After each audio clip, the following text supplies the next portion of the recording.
আজকে আমাদের বাঙালি যুবকদের কি ট্রেন্ড চালু হয়েছে দেখেন। এক জাহেল বলছে যে কি মেসির সাথে জাহান্নামে থাকাও ভাগ্যের ব্যাপার। নাউজুবিল্লাহ বলেন। কোন মুসলমানের বাচ্চা এটা বলতে পারে? কোন ইমানদার ঘরের সন্তান এটা বলতে পারে? না, কখনো নয়। এটা তো বলতে পারে কাফের, মুশরিক, বেদিন, বেঈমান, কাজ্জাবেরা। এটা তো বলতে পারে ইহুদি খ্রিস্টানদের জাহান্নামী কুকুরেরা। এটা তো বলতে পারে ওই রকম যারা একবারে চূড়ান্ত রূপে আল্লাহকে বিশ্বাস করে না অথবা আল্লাহর সাথে শিরকের মিশ্রণ করে, তারাই বলতে পারে। তুমি মুসলমান ঘরের সন্তান, তুমি কিভাবে এটা বলতে পারলা? জাহান্নাম সম্পর্কে তোমার কোনো ওয়াকিবহাল আছে? আল কোরআনের 25 নম্বর সূরা, সূরা ফুরকান, আয়াত নম্বর 64-65 দেখেন, আল্লাহ বলছেন ওয়াল্লাযীনা ইয়াকুলুনা রাব্বানা সরিফ আন্না আযাবা জাহান্নাম। রহমানের বান্দা হলো তারা যারা রাতের আধারে উঠে চোখের পানি ফেলে কাঁদে।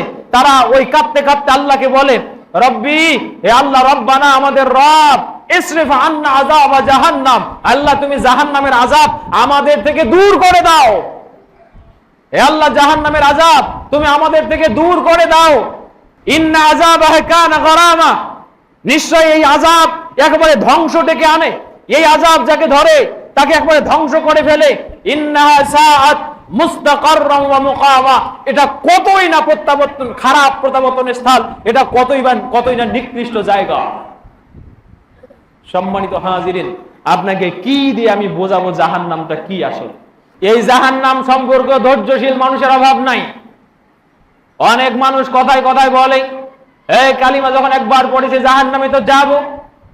তো এক সময় তো জাহান্নামে যদি যাইও, কালিমা যখন পড়েছি, তো এই কালিমার কারণে আমরা জাহান্নাম থেকে উতরিয়ে জান্নাতেও যাব। সম্মানিত ভাইরা, আজকে তাদের আল্লাহ ভীতির মানদণ্ডটা কোথায় একটু খেয়াল করেন।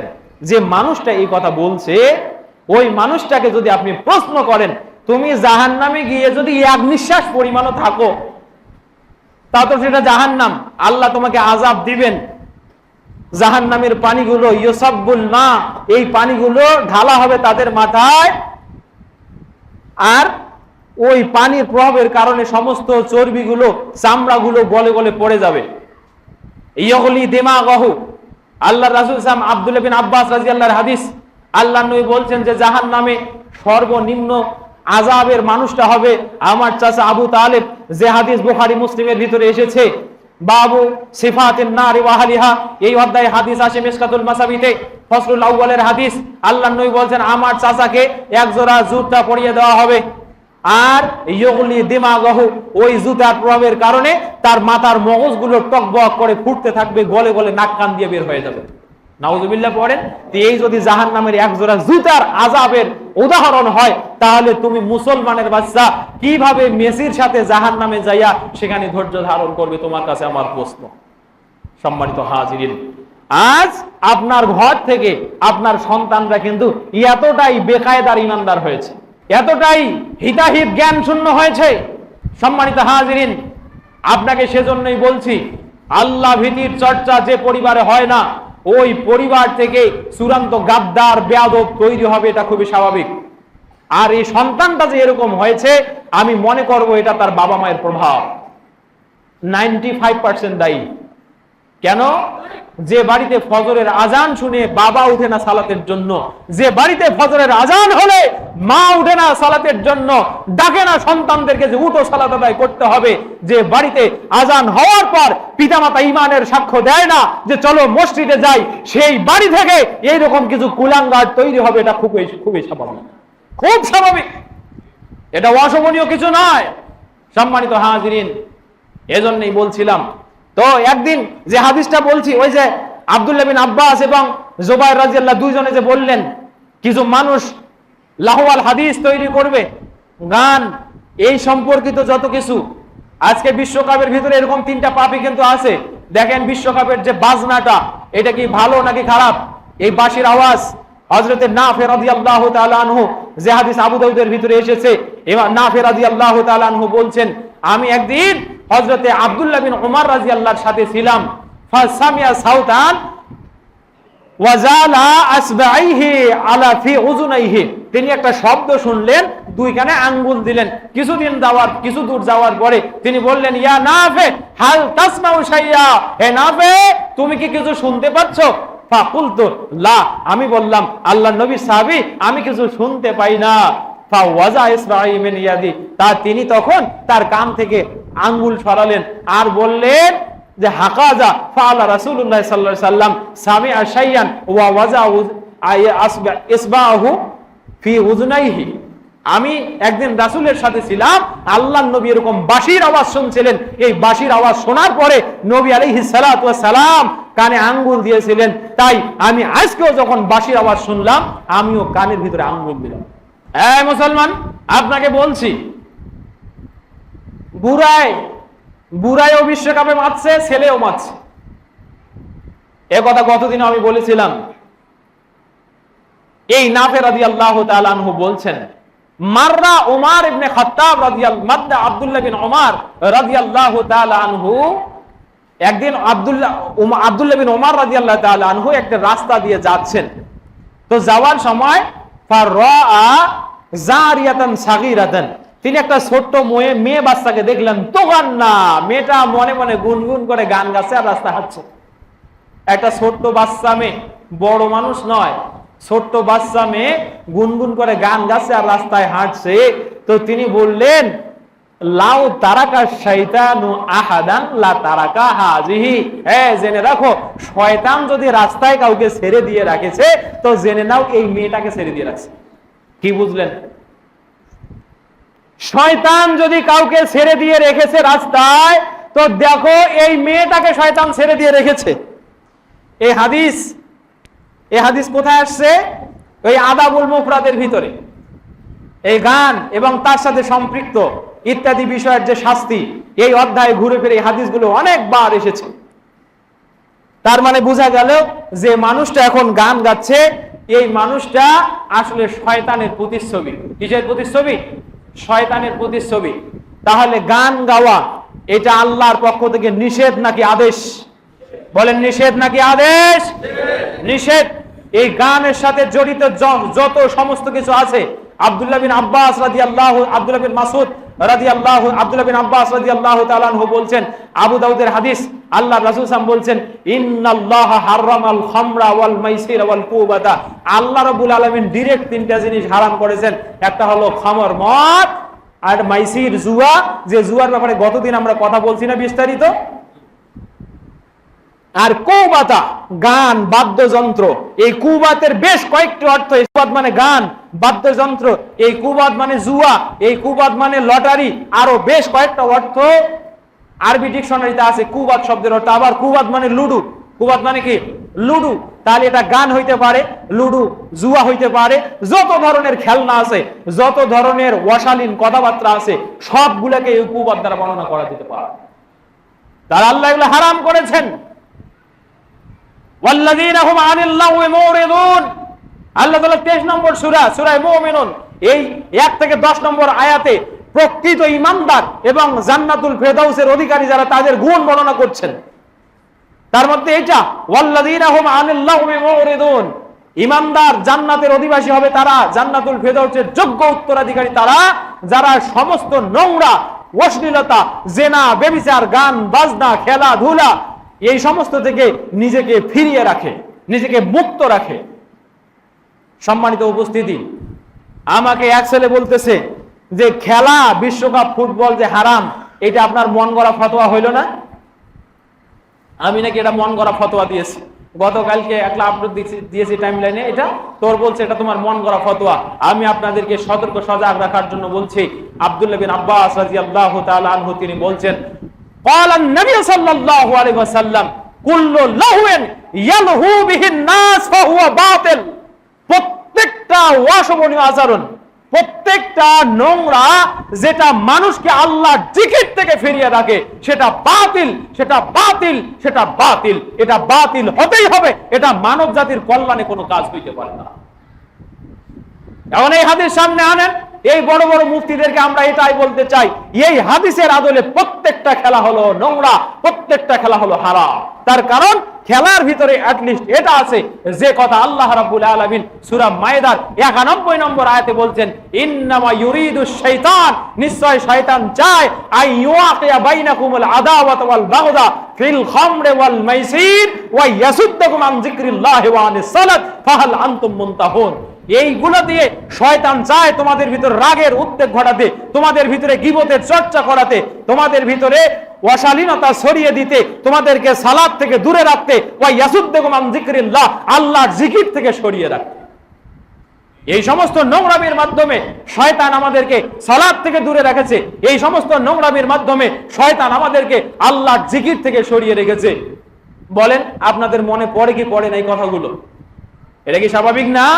একটা ছেলে আজকে ফুটবল নিয়ে মত্ত, ক্রিকেট নিয়ে মত্ত, লুডো নিয়ে মত্ত, ক্যারম নিয়ে মত্ত, ক্যাসিনো নিয়ে মত্ত, কোন দিক থেকে আজান হয়ে যায়। বরং এমনও দুর্ধর্ষতা আমরা দেখেছি, যারা মুসলমানের বাচ্চা 5 ওয়াক্ত সালাত আদায় করে, ও ক্যারম বোর্ডে দাঁড়িয়েছে, মুয়াজ্জিন আজান দিয়েছে, আর ও গাদ্দার বলছে এইটা শেষ করে তারপর যাই, অতক্ষণে জামাত শেষ।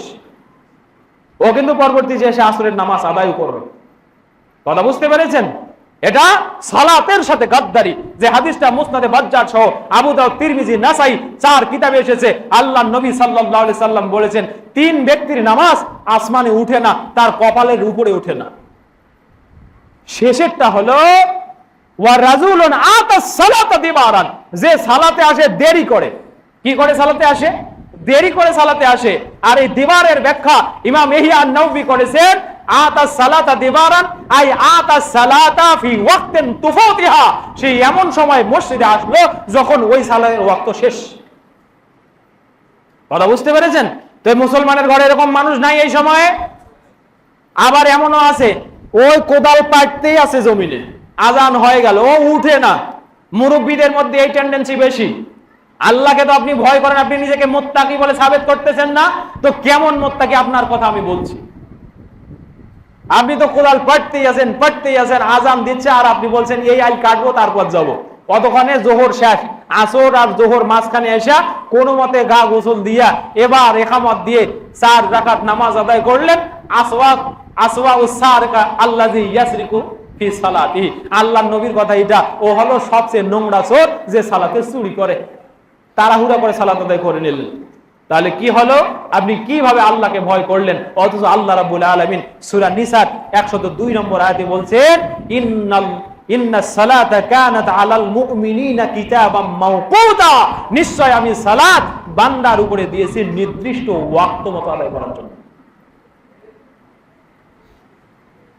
এইভাবে যদি ইবাদত করেন, এটা কি আল্লাহ ভীতির নামান্তর? এখানে কি আল্লাহ ভীতি আছে? না, এগুলো হলো দায় সারা ইবাদত। সম্মানিত উপস্থিতি, আবার এই সমাজে আল্লাহর আর একটি নিষেধ, গীবত আছে না নাই? আছে। আরেকটি নিষেধের কথা বলছি, এই বাচ্চারা থামো, আরেকটি নিষেধের কথা বলছি। আপনি যখন আল্লাহকে ভয় করবেন, আপনার উচিত তো এটা, আল্লাহ যতটা নিষেধ, যত বিষয় থেকে আপনাকে নিষেধ করেছেন, সবগুলো বিষয় পুঙ্খানুপুঙ্খ রূপে আপনার চরিত্র থেকে বাদ দেওয়া। আল্লাহ রাব্বুল আলামিন 49 নম্বর সূরার নাম সূরাতুল হুজুরাত, আয়াত নম্বর হলো 12। আল্লাহ তাআলা বলছেন, ইয়া আইয়ুহাল্লাযীনা আমানু ইজতানিবু কাসীরাম মিনাজ জান্নি ইন্না বা'যাজ জান্নি ইসমুন। হে ঈমানদারেরা, সাবধান, ইজতানিবু, দূরে থাকো, বা'যাজ জান্নি, ধারণা থেকে। মনে রাখবা, ফাইন্নাজ জান্না ইসমুন, ধারণা হলো পাপ। ধারণা কি? ধারণা পাপ। ওয়ালা তাজাসসু, খবরদার জাসুসি করো না, গোপন খুঁত তালাশ করে বেরিও না। ওয়ালা ইয়াগতাব বা'দুকুম বা'দা, একজন আর একজনের গীবত করো না। ইয়াকুলু লাহমা আখিহি মাইতান, তোমাদের কেউ কি এমন আছে, আইয়ুহিব্বু আহাদুকুম আইয়াকুলা লাহমা আখিহি মাইতান, যে তোমাদের মরা ভাইয়ের গোশত খাওয়া পছন্দ করবে? তোমাদের মধ্যে কি এমন কেউ আছে যে তোমাদের মরা ভাইয়ের গোশত খাওয়া পছন্দ করবে? ফাকারিহতুমুহু, আল্লাহ বলছেন তোমরা তো তোমাদের মরা ভাইয়ের গোশত খাওয়াকে অপছন্দই করো। ওয়াত্তাকুল্লাহ, গীবত করার ক্ষেত্রে, জাসুসি করার ক্ষেত্রে, ধারণা করার ক্ষেত্রে আল্লাহকে ভয় করো। ইন্নাল্লাহা তাওয়াবুর রহিম, তওবা করে ফিরে আসো, তার কারণ আল্লাহ হলো তোমার তওবা গ্রহণ করনেওয়ালা, রহমান, দয়াবান। এই সমাজে গীবত নাই? অন্যের খুঁত ধরার মতো টেন্ডেন্সি আমাদের নাই? আছে? আছে, আছে, অহরহ আছে। আমরা তার চরিত্রে যেটা আছে সেটাও বলি, তার চরিত্রে যেটা নাই সেটাও বলি। তার কারণ আমার নিয়তে হলো তাকে এই দুনিয়ার সবচেয়ে নোংরা মানুষ বলে মানুষের কাছে ধরাই দিতে হবে। এটা না, এটা হিংসা। এটার নাম কি? হিংসা। আর নিজেকে ভালো সাজতে হবে। আমি নিজে ভালো সাজবো আর ওকে সবচেয়ে খারাপ মানুষ, পচা মানুষে পরিণত করব। এই আয়াতটার আগের আয়াত, 11 নম্বর আয়াত, আল্লাহ বলছেন, মনে রেখো, ইয়া আইয়ুহাল্লাযীনা আমানু লা ইয়াসখার কওমুন মিন কওমিন, তোমাদের কোন পুরুষ, কোন মানুষ, কোন কওম যেন কোন কওমকে নিয়ে ছিদ্রান্বেষণ না করে, তাকে যেন একেবারে নোংরা ভাবার চিন্তা না করে, তাকে যেন সমাজে পচানোর চিন্তা না করে। আসা আন ইয়াকুনু খায়রাম মিনহুম, মনে রাখবা যার গীবত, যাকে পচানোর জন্য চেষ্টা করছো, তার এমন কিছু গুণ আছে, এই গুণের কারণে আল্লাহ তাকে তোমার উপরে মর্যাদা দিয়ে রেখেছেন। বাঙালির একটা স্বভাব আছে, যে উপরে উঠছে পাও ধরে নামাও, তাই না? তা পাও ধরে টানলে কেউ নিচে নামে? আল্লাহ যার প্রতি রহম করেন তাকে পৃথিবীর কেউ আছে? ইজা সাআলতা ফাসআলিল্লাহ ওয়া ইজা ইসতাআনতা ফাসতাইন বিল্লাহ ওয়ালামু আন্না আহলুস সামাওয়াতি ওয়াল আরদি লাউ ইসতামাউ আলা আন ইয়ানফাউকা ফালা ইয়ানফাউকা ইল্লা বিশাইইন মা কাতাবাল্লাহু লাক। সহিহ মুসলিমের এই হাদিস, তিরমিজির এই হাদিস। তুমি মনে রাখো, তাম দুনিয়ার সমস্ত মানুষ চেষ্টা করে তোমার অতটুক পরিমাণ উপকার করতে পারবে যতটুক আল্লাহ তাআলা তোমার ভাগ্যে লিখে রেখেছে। আর তারা যদি সবাই ইসতামাউ আলা আন ইয়াদুররুক ফালা ইয়াদুররুকা ইল্লা মা কাতাবাল্লাহু আলাইকা, তারা সবাই মিলে যদি তোমার ক্ষতি করার জন্য লেগে যায়, ঠিক অতটাই ক্ষতি তোমার হবে আল্লাহ যতটা তোমার কপালে লিখে রেখেছে। তাহলে সম্মানিত ভাইয়েরা, যারা সমাজকে নেতৃত্ব দেন, আমি বলবো হক এবং হুকুকাত সামনে দেখে হকের নিরিখে নেতৃত্ব দিবেন, সর্বোচ্চ আমানতদারিতার নিরিখে নেতৃত্ব দিবেন। আপনার ভাষা হবে এরকম, যেটা আল্লাহ আপনাকে শিখিয়ে দিয়েছেন, লা নাখাফু লাউমাতা লাইমিন, আমরা কোনো ভৎসনাকারীর ভৎসনাকে ভয় পাই না। তবে তারও আগে আপনার আমানতদারিতা কতটুকু আছে সেটা নিশ্চিত করতে হবে। মনে রাখবেন, পৃথিবীর মানুষ আপনার কোনো ক্ষতি করতে পারবে না। আল্লাহ রাব্বুল আলামিন ওয়াত আবার বলছেন, ওয়ালা নিসাউম মিন নিসাইন আসা আন ইয়াকুননা খায়রাম মিনহুন্না, কোন মহিলা যেন কোন মহিলাকে বেইজ্জত অথবা অসম্মান করার জন্য উঠে পড়ে না লাগে।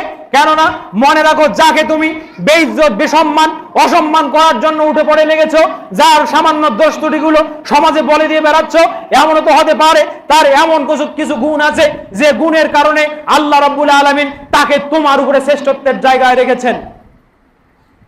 সম্মানিত হাজিরিন, সুতরাং প্রত্যেকটা মানুষের বাহ্যিক কিছু ত্রুটি থাকবেই। তো আমাদের এই সমালোচনা করতেও যে ইনসাফ লাগে, আমরা সেটাও মাঝে মাঝে হারিয়ে ফেলি। তবে কোন মুসলমানের সমালোচনা আসলে ধর্মীয় হক ছাড়া সমালোচনা করা আসলে ঠিক নয়। এ দেখেন, ইমাম ইহইয়া আন-নাওয়ীর রিয়াজুস সালিহিন, এখানে বাবুল গীবাত, এই অধ্যায়ে গীবত করার জন্য 6টা উসুল তিনি আনছেন। কয়টা? 6টা উসুল আনছেন। তার মধ্যে একটা হলো এমন, কোন মানুষের কর্মকাণ্ডের কারণে যদি দিন ক্ষতিগ্রস্ত হয়। কি ক্ষতিগ্রস্ত হয়? দিন ক্ষতিগ্রস্ত হয়, সমাজের মুষ্টিমেয় মানুষের স্বার্থ ক্ষতি হয়, তাহলে ওই ব্যক্তি যে দোষের কারণে সমাজ ক্ষতি হচ্ছে, ওই দোষটা সমাজে প্রকাশ করে দেওয়া ওয়াজিব। তো আপনি যার দোষ সমাজে বলে বেড়াচ্ছেন, ও আপনার কি ক্ষতি করছে? সম্মানিত হাজিরিন, এবার আসেন আপনাকে একটা ভয়ঙ্কর হাদিস শোনাই। যে হাদিসটি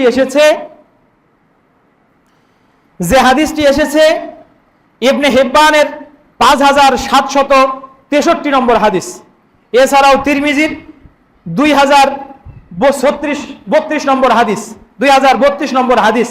হযরতে আব্দুল্লাহ বিন ওমর রাদিয়াল্লাহু তাআলা আনহু তিনি বলছেন, সাইদান নবী সাল্লাল্লাহু আলাইহি ওয়াসাল্লাম আলাল মিনবার, আল্লাহর নবী একদিন মিম্বরে উঠছেন। মিম্বরে কেন উঠে? খুতবা দেওয়ার জন্য। এ ভাই যারা ঝিমাচ্ছেন একটু সজাগ হবেন, হাদিসটা ভালোভাবে শুনবেন। বলেন আল্লাহু আকবার, বলেন আল্লাহু আকবার। একটু ভালোভাবে হাদিসটা শুনেন, ঝিমাবেন না। তিনি বলছেন যে আল্লাহর নবী মিম্বরে উঠছেন, ফা নাদা বিসাউতিন রাফিইন, মিম্বরে উঠেই তিনি খুব জোরে সরে একটা ডাক দিলেন, ইয়া মাশারাল মুসলিমিন মান আমানা বিলিসানিহি ওয়া লাম ইউফজি ইলা কলবিহি। হে মুসলমানেরা, যারা মুখে মুখে ঈমান এনেছো, অন্তরে ঈমান নাই, তারা ভালো করে শোনো। হে মুসলমানেরা, যারা মুখে ঈমান এনেছো, অন্তরে ঈমান নাই, তারা ভালো করে শোনো। হে মুসলমানেরা, যারা মুখে ঈমান এনেছো, অন্তরে ঈমান নাই, তারা ভালো করে শোনো। কথার গুরুত্ব আছে না? এই আপনাকে বলছেন, আপনাকে বলছেন মুখে ঈমান এনেছেন, আপনি অন্তরে ঈমান নাই। আপনার চরিত্রে যদি এই ত্রুটি থাকে, আপনার আজকেই আত-তাসদিক বিল জিনানের এই শর্ত ঈমানের জন্য ভালোভাবে প্রতিপালন করতে হবে। অন্তরে বিশ্বাসের এই শর্ত ঈমানের জন্য অপরিহার্য শর্ত, আপনাকে প্রতিপালন করতে হবে। এরপরে বলছেন লা তুজুল মুসলিমিন, তোমরা ভালো করে শোনো, কোন মুসলমানকে কষ্ট দেবে না। ওয়ালা তুআইয়িরুহুম, তাকে খাটো করবে না, কোন মুসলমানকে কষ্ট দেবে না। ওয়ালা তুআইয়িরুহুম, তাকে খাটো করবে না। ওয়ালা তাত্তাবি আওরাতাহুম, খবরদার তার গোপন দোষ ত্রুটি অন্বেষণ করবে না। কয়টা নিষেধ? কয়টা নিষেধ? এক, লা তুজুল মুসলিমিন, মুসলমানকে কষ্ট দিও না। আনাস রাদিয়াল্লাহু হাদিস, আবু হুরায়রা রাদিয়াল্লাহু হাদিস, সহিহ মুসলিমে হাদিস এসেছে, যে হাদিসটা হচ্ছে মিশকাতুল মাসাবি কিতাবুল ঈমান ফসলুল আউয়ালে, আল্লাহর নবী সাল্লাল্লাহু আলাইহি ওয়াসাল্লাম বলেন, আল মুসলিমু মান সালিমাল মুসলিমুনা মিন লিসানিহি ওয়া ইয়াদিহি। ওই হলো প্রকৃত মুসলিম, যার হাত এবং মুখ থেকে অপর মুসলমান নিরাপদ থাকে। আপনি হাতও চালান, মুখও চালান, হাতও চালান, মুখও চালান, তো আপনার সালাত, সাম আর যাকাত এই ব্যক্তিগত ইবাদত আল্লাহর নেওয়ার থোড়াই খরচ করেছে। তারপরে আল্লাহ নবী বলছেন এইবার ভয়ঙ্কর কথাটা, ফাইন্নাহু মাই ইয়াত্তাবি আখিহিল মুসলিম মাই ইয়াত্তাবি আওরাত আখিহিল মুসলিম। মনে রাখবা, কোন ব্যক্তি যদি তার মুসলিম ভাইয়ের দোষ ত্রুটি অন্বেষণ করে, তার মুসলিম ভাইয়ের দোষ যদি কেউ অন্বেষণ করে, ইয়াত্তাবিল্লাহু আওরাতাহু, তাহলে আল্লাহ তার দোষ ত্রুটি অন্বেষণ করবে। আপনার শত্রু তোই মুসলমান, এই কথা বলার কারণে এখন আপনার আল্লাহর শত্রুকে আপনি নিজেই। তো আল্লাহ যদি কারো শত্রু হয়, দুনিয়া আখেরাত আছে না গেছে? আছে। দুনিয়া আখেরাত সব শেষ। এরপরে রাসূল বলছেন, ওয়ামাই ইয়াত্তাবিল্লাহু আওরাতাহু ইউফযাহু ওয়ালাউ ফি যাওফি রাহলিহি। আর আল্লাহ যার ত্রুটি অন্বেষণ করবেন, আল্লাহ তাকে ন্যাংটা করবেন, তাকে উন্মোচিত করবেনই, যদিও সে তার ঘরে নয়, বাড়িতে নয়, বরং তার বাহনের এক কর্নারে লুকিয়ে থাকে। ও প্লেনে উঠেছে, কোথায় উঠেছে? প্লেনে। 300টা সিট, তার মধ্যে একজন সিট একটা মানুষ, তাই না? রাসূল ওই উদাহরণ দিয়েছেন, ও যদি তার বাহনের উপরে থাকে, বাহনের উপরে 1000টা কোটর আছে, একটা কোটরে লুকিয়ে আছে, আল্লাহ সেখান থেকে তাকে টানে টানে টেনে নামিয়ে তাকে সমাজে উন্মোচিত করে দেবেন। তাহলে বলেন, ইউইজ্জু মান ইয়াশা ইউযিল্লু মান ইয়াশা তুইজ্জু মান তাশা ওয়া তুযিল্লু মান তাশা।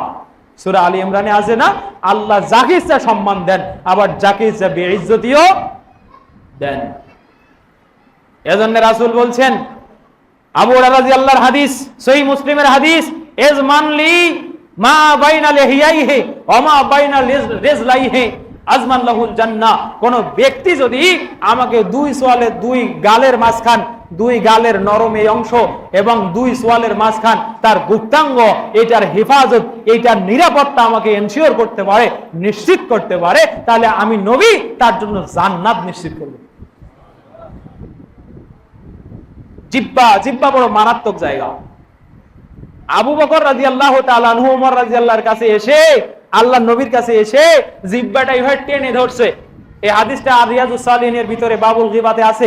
দেখেন আর হাদিস সহিহ তিরমিজি এবং আবু দাউদের হাদিস, জিহ্বা টেনে ধরে তিনি বলছে, ইয়া রাসূলুল্লাহ, এই জিহ্বাটা আমাকে সর্বনাশ করে দিয়েছে। জিহ্বাটা টেনে ধরছে আচ্ছা মতো, নিজের জিহ্বা নিজেই। আচ্ছা, জিহ্বা টেনে বের করা যায়? করেন তো, প্র্যাকটিস করেন। যদি কেউ গীবত করেন, ওর উচিত ওর নিজের জিহ্বা টেনে বের করে নিজেই লোহা গরম করে সেখানে সেক দেওয়া। ওই হাদিস থেকে আমি তাই বুঝছি যে আবু বকর হয়েছে কি তোমার, যে আল্লাহর নবী জিহ্বা আমাকে শেষ করে দিয়েছে। উকবা বিন আমির রাদিয়াল্লাহু তাআলা আনহু আল্লাহর নবীর কাছে এসে বলছে, ইয়া রাসূলুল্লাহ ইন্নী সালতু ইয়া রাসূলুল্লাহ মান নাজাত, আল্লাহর নবী আপনি বলেন নাজাত কিসে, মুক্তি কিসে, কোন কাজ করলে আমি দুনিয়ার সমস্ত জঞ্জাল থেকে, বেইনসাফ থেকে, বেঈমানি থেকে মুক্তি পাবো? তো আল্লাহর নবী বলছেন, আমসিক আলাইকা লিসানাক, তোমার উচিত হবে প্রথম তোমার জিহ্বাটাকে সংযত করা। কি করা? বলেন কি করা? প্রত্যেকটা মুসলমানের উচিত তার জিহ্বাকে সংযত করা। এটা হলো মুক্তির ওসিলা, মুক্তির উপায়। দ্বিতীয়টা হলো ওয়াসাকা বাইতু ওয়ালি ইয়াসাকা বাইতুক, তোমার ঘরটা প্রশস্ত করা। ঘর প্রশস্ত হয় একটা নিয়ম আছে, আপনার বাড়িতে আপনার জন্য একটা শোয়ার ঘর থাকবে, সন্তানের উপযুক্ত প্রাপ্তবয়স্ক সন্তানের একটা শোয়ার ঘর থাকবে, আপনার বাবা মা থাকার জন্য আরেকটা ঘর থাকবে, তিনটা হলো আপনার সহায় সম্পদ রাখার জন্য একটা ঘর থাকবে, চারটা হলো আর আমি যদি আপনার বাড়িতে যাই তাহলে অতিরিক্ত আরেকটা ঘর থাকবে। এই পাঁচটা ঘর, মানে প্রয়োজনের চাইতে একটা ঘর বা একটা কোঠরা, একটা কামরা যার বাড়িতে আছে, আল্লাহর নবীর পরিভাষায় ওইটা হলো প্রশস্ত বাড়ি। এর চেয়ে সহজ কথা আর নাই। এই প্রশস্ত বাড়ি হলো প্রসন্নতার লক্ষণ, ভালোত্বের লক্ষণ, মুক্তির লক্ষণ। তার কারণ আপনার বাড়িতে আমি সরাসরি গিয়া আপনার বেডরুমে বসবো, তাহলে আমার মনের ভিতরে বিভিন্ন উকি ঝুঁকি মারতে পারে। এটা কোনো মুসলমানের বাড়ির সুন্নাহ, মানে এটা কোনো মুসলমানের জন্য বাড়িতে ঢোকারও সুন্নত নয়, আবার বাড়িওয়ালারও উচিত নয় তার নিজস্ব গোপন কুঠিরে অন্য মানুষকে নিয়ে বসানো। এগুলো অকল্যাণের লক্ষণ। আর 3 নম্বর মুক্তির উপায় হলো তোমার গুনার কারণে তুমি কাঁদো, তোমার গুনার কারণে চোখের পানি ফেলে কাঁদো। বলেন মুক্তির উপায় কয়টা? বলেন কয়টা? 1 জিহ্বা সংবরণ করা, 2 বাড়ি প্রশস্ত করা, 3 নিজের গুনার জন্য আল্লাহর কাছে ইস্তিগফার করা। সুতরাং ভাইরা, সামান্য কারণে আপনার মুসলিম ভাইয়ের রক্ত মাংস, আপনার মুসলিম ভাইয়ের গোশত আপনি খেয়ে ফেলেন, আপনার চেয়ে বড় রাক্ষস এই দুনিয়াতে আর কেউ আছে? প্রত্যেকটা মুসলমানের উচিত তার জিহ্বাকে অন্য মুসলমানের জন্য নিরাপদে রাখা। প্রত্যেকটা মুসলমানের উচিত তার হাতকে অন্য মুসলমান ভাইয়ের উপর থেকে নিরাপদে রাখা, নিজের নিরাপত্তা নিশ্চিত করা। আসেন সমাজটাকে সাজাই। আর অনেকগুলো হাদিস আছে গীবতের জন্য। আমি আপনাকে যে কয়টা বলছি, আপনাকে একটা ক্রিটিক্যাল কথা আমি বলেছি, গীবত যদি আপনি করেন তাহলে আপনার শত্রুকে, বলেন কে? আর আল্লাহ যার শত্রুতা করবেন সে দুনিয়ার যে কোনো অবস্থায় থাকুক না কেন, লাঞ্ছনা, জিল্লতি, বেইজ্জতি আছে না নাই? আছে। সম্মানিত হাজিরিন, আসুন সামাজিক এই বিবিচার, গীবত থেকে, এই অনাচার, এই গীবত থেকে, এই ত্রুটি থেকে আমরা বের হয়ে আসি। আল্লাহ রাব্বুল আলামিন আমাদের সমাজটাকে গীবত মুক্ত, শিকায়াত মুক্ত, গান বাজনা, জুয়া, জিনা, বেবিচার মুক্ত সমাজ হিসেবে কবুল করুন। আল্লাহুম্মা আমিন। আল্লাহকে ভয় করি জন্যেই আমরা আল্লাহর সমস্ত আহকাম, হুকুম মেনে নেই। যদি আল্লাহর ভয় না থাকতো তাহলে কিন্তু আমরা আল্লাহর এই বিধানগুলো মানতাম না। এ কথাই চির সত্য। তারপরেও পৃথিবীর জমিনে যারা ঈমানদার, আমরা সকলে বলি যে আমরা আল্লাহকে ভয় করি। আল্লাহ আবার এই ঈমানদারদেরকেই বলছেন, ইয়া আইয়ুহাল্লাযীনা আমানু, হে ঈমানদারেরা, ইত্তাকুল্লাহ হাক্কা তুকাতি, তোমরা আল্লাহকে ভয় করো ঠিক যেমনই ভাবে তাকে ভয় করা দরকার। আল্লাহকে কিভাবে ভয় করা দরকার? আল্লাহকে কিভাবে ভয় করা দরকার এই ব্যাপারে আমি একটি হাদিস অবতারণা করে সামনে যাই। মিশকাতুল মাসাবি কিতাবুল ঈমান, ফসলুল আউয়ালের মিশকাতুল মাসাবি কিতাবুল ইলম, এখানে একটা হাদিস এসেছে। মিশকাতুল মাসাবি কিতাবুল ঈমান, এই হাদিসটা আসছে, যে হাদিসটাকে বলা হয় হাদিসে জিবরাইল অথবা উম্মুল আহাদিস, সমস্ত হাদিসের মা। আল্লাহর নবীর কাছে এক ব্যক্তি দূর থেকে আসছেন, খুব উজ্জ্বল ধবধবে সাদা, ওয়া সিয়াবুহু শাদীদুন বায়াস, উজ্জ্বল সাদা, লা ইয়ারিফু মিন্না আহাদুন ওয়ালা ইয়ারিফু ফিহি আসারুস সাফার, আমাদের মধ্যে থেকে কেউ তাকে চেনেও না, কিন্তু লোকটা দূর থেকে যে আসছে এইরকম কোনো চিহ্ন তার শরীরে নাই। দূর থেকে আসলে ক্লান্ত হবে, ক্লান্তি কোনো ভাব এই লোকটার ভিতরে নাই। ফাজালাসা ইলা রুকবাতাই, আল্লাহর নবীর হাঁটুর সামনে হাঁটু রেখে বসলেন। ওয়াজা কাফাইহি ফাখ আলা ফাখিজাই, তার দুই উরুর উপরে দুই হাত রাখলেন, রাখার পরে বলছেন, ইয়া মুহাম্মদ, শেষের প্রশ্নটা, ইয়া মুহাম্মদ আখবিরনি আনিল ইহসান, মুহাম্মদ আপনি আমাকে ইহসান সম্পর্কে জানান। দেখেন আল্লাহকে কেমনে ভয় করা দরকার, তার জন্য এই উসুলটা, এই হাদিসটি বলছে। তো রাসূল সাল্লাল্লাহু আলাইহি ওয়াসাল্লাম বলছেন, আল ইহসান আন তা'বুদুল্লাহ, ইহসান হলো আল্লাহর ইবাদত করা। ইহসান কি? আল্লাহর ইবাদত করা। কাআন্নাকা তারাহু, এমন ভাবে তুমি আল্লাহর ইবাদত করবে যেন তুমি আল্লাহকে দেখতে পাচ্ছ। ফাইল্লাম তাকুন তারা, যদি তুমি আল্লাহকে দেখতে না পাও, যদি তুমি মনে করো আমার এই ইয়াকিন নাই যে আমি আল্লাহকে দেখতে পাই, তাহলে ফাইন্নাহু ইয়ারাক, তিনি আল্লাহ তোমাকে দেখছেন, এটা বিশ্বাস করো। আচ্ছা বলেন, আল্লাহকে কি কেউ আমরা দেখি? লা তুদরিকুহুল আবসার ওয়া হুয়া ইউদরিকুল আবসারা, পৃথিবীর কোন চোখ আল্লাহকে দেখতে পায় না, বরং আল্লাহ সমস্ত চোখকে কি অবলোকন করে আছেন। আমরা তো আল্লাহকে দেখি না, তবে আমাদের ইতমিনান এটা থাকা দরকার। আল্লাহর নবী সাল্লাল্লাহু আলাইহি ওয়াসাল্লাম মিশকাতুল মাসাবি কিতাবুস সালাত বাবু ফাজাইলিস সিজদা, সিজদা বাবু সিজদা, এখানে একটি হাদিস আসছে। আল্লাহ রাসূল সাল্লাল্লাহু আলাইহি ওয়াসাল্লাম বলছেন, ইজা কামা, যখন কোন ইজা কামার রাজুল লিসসালাহ, যখন কোন ব্যক্তি সালাতে দাঁড়ায়, ফাইন্নাহু ইউনাজি রাব্বাহু, সে তার রবের সাথে কথোপকথন করে। কি করে? সে তার রবের সাথে কথোপকথন করে। আচ্ছা, কথোপকথন তো তার সাথে হয় যিনি ডিরেক্ট এই মোবাইলে আমার সাথে লাইনে আছে অথবা আমার সামনে আছে, তার সাথে কথোপকথন হয়, তাই না? যে আমার সামনে আছে তার সাথে কথোপকথন হয়। তাহলে ওই হাদিস, এটা কিন্তু আবু দাউদের হাদিস, ওই হাদিস বলছে মুসলমান যখন সালাতে দাঁড়ায় আল্লাহ রাব্বুল আলামিন তখন বান্দার সামনে এসে যান। সুবহানাল্লাহ, বান্দা ইয়াকিনান আল্লাহকে সামনে দেখতে পায়। এ ব্যাপারে আরেকটি প্রমাণ আমি দিতে পারি। আপনি যে আল্লাহকে ভয় করবেন দেখে তার বাস্তব দৃষ্টান্ত, প্রথম নম্বর সূরা, সূরা ফাতিহা। সূরা ফাতিহাতে দুই ধরনের জমির ব্যবহার করা আছে। আলহামদুলিল্লাহি রাব্বিল আলামিন, আর রহমানির রহিম, মালিকি ইয়াউমিদ্দিন, ইয়্যাকা না'বুদু ওয়া ইয়্যাকা নাস্তাঈন। দেখেন, আলহামদুলিল্লাহি রাব্বিল আলামিন, বিশ্ব নিয়ন্তা আল্লাহর প্রশংসা করছি, যিনি জগৎসমূহের প্রতিপালক। আল্লাহ এখানে থার্ড পারসন। আর রহমান আর রাহিম, যিনি রহমান যিনি রহিম, এটাও থার্ড পারসন। মালিক ইয়াউমিদ্দিন, এটাও থার্ড পারসন, মানে তৃতীয় পুরুষ, অনুপস্থিত, যাকে দেখা যায় না। কিন্তু এই আয়াত তিনটার পরে হুট করেই আল্লাহ তাআলা সেকেন্ড পারসনের জমির ব্যবহার করেছেন। ইয়্যাকা না'বুদু ওয়া ইয়্যাকা নাস্তাঈন, হে আল্লাহ তোমারই ইবাদত করি এবং তোমারই সাহায্য চাই। এতক্ষণ ছিলেন তিনি, এখন হয়েছেন তুমি বা আপনি। আমরা তুমি কাকে বলতে পারি? যিনি সামনে আছে, তাই না? যাকে আমরা দেখতে পাচ্ছি। তো মুফাসসিরিনে কেরাম বলছেন, যেই মুহূর্তে আল্লাহ রাব্বুল আলামিনের প্রশংসা করে বান্দা, আলহামদুলিল্লাহ রাব্বিল আলামিন, আল্লাহ বলে হামিদানি আবদি, আর রহমান আর রহিম, আল্লাহ বলেন ওয়াসনা আলাইয়া আবদি, আল্লাহ বলেন যে বান্দা আমার প্রশংসা করছে, বান্দা আমার সিফাত বর্ণনা করছে। মালিক ইয়াউমিদ্দিন, আল্লাহ বলেন মাজ্জাদানি আবদি, আর বান্দা আমার মর্যাদা প্রকাশ করলো, বান্দা আমার বরত্ব প্রকাশ করলো। তাই আল্লাহর আসমানে থাকতে পারেন না, এবার আল্লাহ বান্দার সামনে এসে হাজির হয়ে গেল। এখন বান্দা সামনে আল্লাহকে দেখছে আর বলছে, ইয়্যাকা, হে আল্লাহ শুধুমাত্র তোমারই না'বুদু, আমি ইবাদত করি, ওয়া ইয়্যাকা নাস্তাঈন, এবং তোমারই কাছে সাহায্য চাই। সুবহানাল্লাহ।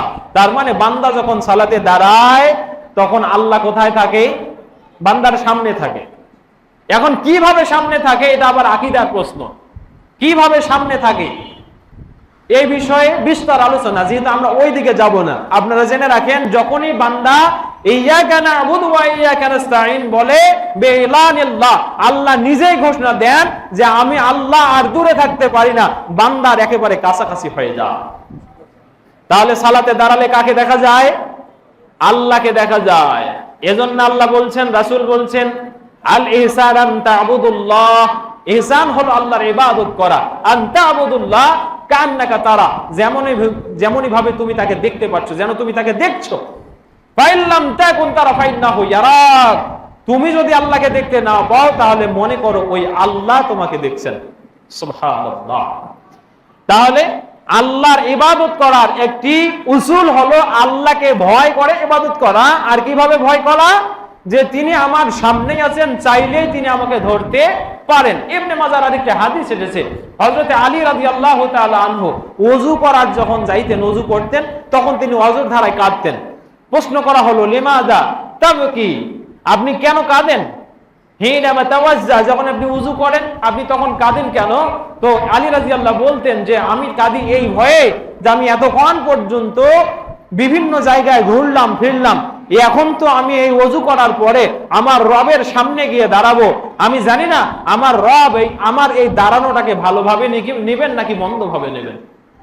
তাহলে বলেন তাদের ইতমিনান, তাদের ইয়াকিন, তাদের আল্লাহ ভীতি কি রকম ছিল? রব্বুল আলামিন বলেন, ইত্তাকুল্লাহ, ও আমার বান্দারা তোমরা আল্লাহকে ভয় করো, আমাকে ভয় করো, হাক্কা তুকাতিহি, যেমনি আল্লাহকে ভয় করা দরকার। ওয়ালা তামুতুন্না ইল্লা ওয়া আনতুম মুসলিমুন, খবরদার মরো না মুসলমান না হওয়া পর্যন্ত। এবার দেখেন আল্লাহ ভয়ের সাথে মরণের একটা সম্পর্ক জুড়ে দিয়েছেন। এবার যদি আল্লাহকে প্রশ্ন করেন রব্বুল আলামিন কিভাবে তোমাকে ভয় করা যায়, ভয় করা যাবে কিভাবে আল্লাহকে, আল্লাহ তাআলা এটার একটা উসুল দিয়েছেন। আল কোরআনের 62 নম্বর সূরা, সূরা হাসর, আয়াত নম্বর 12, আল্লাহ রাব্বুল আলামিন বলছেন, বিশ্বের মানবতা, মানুষ শোনো তোমরা, কি সেটা? ইয়া আইয়ুহাল্লাযীনা আমানু ইত্তাকুল্লাহ ওয়াল তানজুর নাফসুম মা কদ্দামাত লিগাদিন ওয়াত্তাকুল্লাহ। এখানে আল্লাহ তাআলা এই শব্দটার আগে পরে দুইবার ইত্তাকুল্লাহ আমর ব্যবহার করেছেন।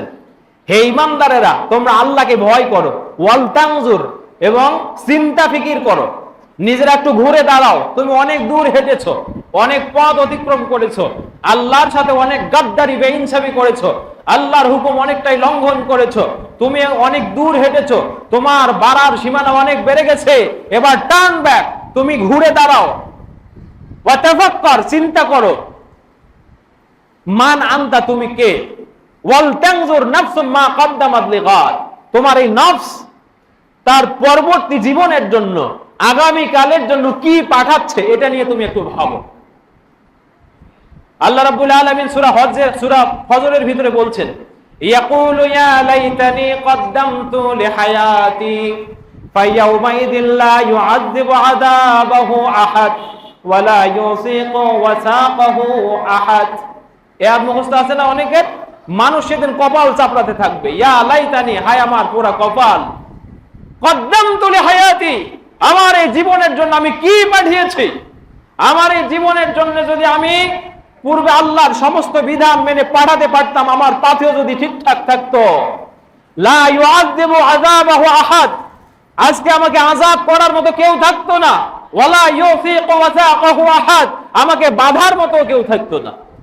তাহলে আয়াত বলছে আল্লাহকে ভয় না করার নামান্তর, বেখেয়ালি জীবন যাপনের নামান্তর হলো মানুষটা জাহান্নামে যাবে, আল্লাহ তাদেরকে কঠিন আযাব দেবে। আযাব দেওয়ার আরেকটি সিস্টেম হলো তাদেরকে জাহান্নামের খুঁটিতে বাঁধা হবে। কি করা হবে? জাহান্নামের খুঁটিতে বেঁধে ফেলা হবে। সূরা হাক্কার ভিতরে এই কথাই আসছে, ফাখুযুহু ওয়া গুল্লু সুম্মাল জাহিম ফাসাল্লু, তাদেরকে ধরো বাঁধো, সুম্মা ফি সিলসিলাতিন জারউহা ৭০ যিরাআন ফাসলুকু, ৭০ গজ জিনজির দিয়ে বাঁধো। সম্মানিত হাজিরিন, তো আল্লাহ বলছেন ওয়াল তানজুর নাফসুম মা কদ্দামাত লিগাদ, প্রত্যেকটা ব্যক্তির চিন্তা করা উচিত, আল্লাহকে এই বলে ভয় করা উচিত যে তার আগামী জীবনের জন্য কোন পাথেও সে পাঠিয়ে দিচ্ছে। মনে রাখবেন, মিশকাতুল মাসাবি কিতাবু আহওয়ালিল কিয়ামাত ওয়া বাদিল খালক, বাবু হাসরের ভিতরে একখানে হাদিস এসেছে, আব্দুল্লাহ ইবনে আমর ইবনে আল-আস রাদিয়াল্লাহু তাআলা আনহু হাদিসের বর্ণনাকারী, আল্লাহ রাব্বুল আলামিন সাইয়ুখাল্লিসুল্লাহু রাজুলান মিন উম্মতি ফায়ুনশারু লাহু আল্লাহ রাসূল সাল্লাল্লাহু বলছেন, আমার উম্মতের একজন মানুষকে বিচারের ময়দানে টেনে আনা হবে, আনার পরে তার সামনে 99টা হিসাবের কিতাব খুলে দেওয়া হবে।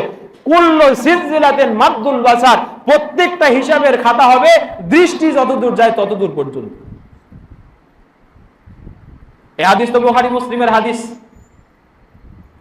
সম্মানিত হাজিরিন, তাহলে আপনাকে যেটা বলছি, আবার এই আয়াতের পরে আল্লাহ তাআলা আবার বলছেন ওয়াত্তাকুল্লাহ, সূরা হাশর 12 নম্বর আয়াত, ওয়াত্তাকুল্লাহ, হে আমার বান্দা তুমি আমাকে আবার ভয় করো। তাহলে আল্লাহকে ভয় করতে হবে কোন কারণে? আমরা যেহেতু মরে যাব, আমাদের পরবর্তী জীবনের একটা হিসাব আছে, এই হিসাবটা যেন ঠিকঠাক হয়, এইটা স্মরণ করে যদি আমরা আমাদের ইবাদত গুলোর আঞ্জাম দিতে পারি, তাহলে ইত্তাকুল্লাহ হাক্কাহু এটাই হবে। নসেত আমরা যদি আমাদের জীবনের হিসাব খেয়াল না করে এমনিতেই তাইরে নাইরে করে চলি, তাহলে আল্লাহকে প্রকৃতপক্ষে ভয় করাটা হবে না। কথা বুঝতে পেরেছেন? সম্মানিত উপস্থিতি, আল্লাহ ভীতি, আমরা পুরো রমজান জুড়ে আল্লাহ ভীতির চর্চা করি না? করি তো? পুরো রমজান জুড়ে আল্লাহ ভীতির চর্চা করি, কিন্তু আল্লাহ ভীতি এটা আসলে কি? এটা কোনো প্যাকেজ না, আর এইটা কোনো ওষুধও না যে গুলি খাবেন আর সাথে সাথে আপনার কলিজা আল্লাহ ভীতি তৈরি হয়ে যাবে। আবার কেউ সুবহানাল্লাহ, আলহামদুলিল্লাহ, আল্লাহু আকবার 4000 বার 5000 বার শিক্ষা দিলেন, আপনি সারাদিন এটা জপতেই থাকবেন আর আপনি এই দুনিয়ার সব থেকে বড় মুত্তাকি হবেন। এরকম কোনো প্যাকেজও নাই আল্লাহ ভীতু, মানে আল্লাহ ভীরু হওয়ার জন্য। বরং আল্লাহ ভীরুতা হলো ওটা আখাযা মা আমারাহু, আল্লাহ রাব্বুল আলামিন যা আমাদেরকে নিষেধ, মানে আমাদেরকে আদেশ করেছেন সেটা আমরা গ্রহণ করব। ওয়া নাতরুকু মা নাহাল্লাহু আনহু, এবং আমরা আল্লাহ তাআলা যা নিষেধ করেছেন সেটা আমরা ঘৃণা করে ত্যাগ করব। সেটার নাম হচ্ছে আল্লাহ ভীরুতা। আল্লাহ ভীরুতার স্বাভাবিক পরিচয় হলো আল্লাহ যা দিয়েছেন আদেশ হিসাবে, কর্তব্য হিসাবে, সেই আদেশ এবং সেই কর্তব্য আমাদের জেসেম, আমাদের কুওয়াত অনুযায়ী গ্রহণ করা। এবং কুওয়াত মানে কি? কুওয়াত মানে আমি একটা পারি আর একটা পারি না এমনটা নয়। কুওয়াত মানে আমার শরীরের সর্বোচ্চ শক্তি দিয়ে পালন করা, এটার নাম হচ্ছে কুওয়াত। আমার সর্বোচ্চ সামর্থ্য দিয়ে আল্লাহর হুকুমগুলো পালন করা, আমার সর্বোচ্চ সামর্থ্য দিয়ে আল্লাহর নিষেধগুলো বর্জন করা, এটার নাম হচ্ছে আল্লাহর ভয়। সম্মানিত হাজিরিন, আল্লাহ এরকম অনেকগুলো আদেশ, অনেকগুলো নিষেধ পৃথিবীর জমিনে দিয়েছেন। তার মধ্যে দেখেন আল কোরআনের 31 নম্বর সূরা, সূরার নাম হচ্ছে লোকমান, আয়াত নম্বর 6, ওয়া মিনান নাসি মান ইয়াশতারি লাহওয়াল হাদিস লিয়ুদিল্লা আন সাবিলিল্লাহি বিগাইরি ইলমিন ওয়া ইয়াত্তাখিযুহা হুজুওয়া উলাইকা লাহুম আযাবুম মুহিন। আল্লাহ বলছেন ওয়া মিনান নাস, আল্লাহর একটা নিষেধ শোনাচ্ছি, দেখেন ওয়া মিনান নাস, মানুষের মধ্যে কিছু মানুষ এমন আছে, মান ইয়াত্তাখিযু লাহওয়াল হাদিস, যারা লাহওয়াল হাদিস গ্রহণ করে। লাহওয়াল হাদিস যারা গ্রহণ করে, এই লাহওয়াল হাদিস সম্পর্কে আব্দুল্লাহ বিন জুবাইর এবং আব্দুল্লাহ বিন আব্বাস কিলাহুমা ইত্তাফাকান ক্বালা, দুজনে ঐক্যমতের ভিত্তিতে বলেছেন লাহওয়াল হাদিস হুয়া আল গিনা ওয়া আশবাহুহু। কোথায় পাবেন হাদিসটা? ইমাম বুখারীর আদাবুল মুফরাদ, বাবুল গিনা, গান বাজনা, এই শাস্তি অধ্যায়ে এই হাদিসটা প্রথমে আসছে। এবং এই আয়াতের ব্যাখ্যা এছাড়াও হাদিসের কিতাবগুলোতে আবু দাউদে এসেছে যে লাহওয়াল হাদিস হলো ওই সমস্ত কথা যেটা গান এবং গানের সাথে রিলেটেড যতগুলো কাজ আছে সবগুলো হলো লাহওয়াল হাদিস। এখন গান এবং গান রিলেটেড যত কিছু আছে